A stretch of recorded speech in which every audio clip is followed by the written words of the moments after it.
Sodo Wagare Abdille Sodo.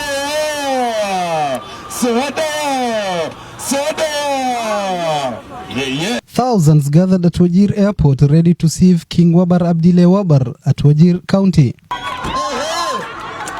The king, who was accompanied by leaders from Wajir County, was received in large numbers as their convoy left the airport and proceeded to Orahay grounds, where he led a national prayer.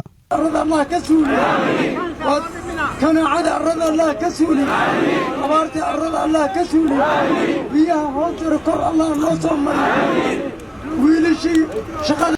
Abdille Wabar is an Ethiopian-based traditional leader of the Dugudia community found in Kenya, Somalia and Djibouti, and he symbolizes peace and unity in the region.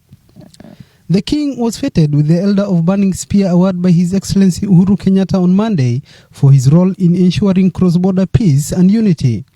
Leaders from Wajir County have welcomed the historic visit by the king, and they said they are in full support of his mission of peace, stability and unity in the region. That our Abdille has visited us just for three reasons actually. First, to come and familiarize himself with his subjects.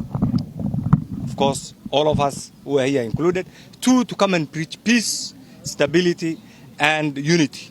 These are three things that actually the entire region, you know the state of our geopolitics here. You know the state of politics, socio-cultural activities.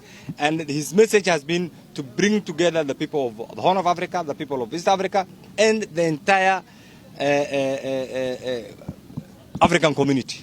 That we are here today purely to welcome Wabar Abdille Wabar Abdi to Wajir, and we are so grateful to the people of Wajir for the warm reception they have given to the Wabar. And the message of the Wabar is simple. It is peace, peace and peace. Peace with ourselves, peace with our neighbors and peace with God. Isn't it? We have several legs. We have finished with the Nairobi leg. Now we are in the second leg, which is visiting Wajir County.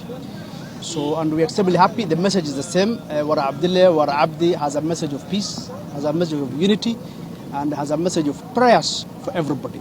He is our Wabar, not only for the community that he comes from, but for all communities that actually reside in northern Kenya, that reside in Kenya. Wabar Abdille will be in Wajir County for the next 4 days before heading to Mandera and later on back to Ethiopia. Adanjele reporting for Alpha TV, Wajir County.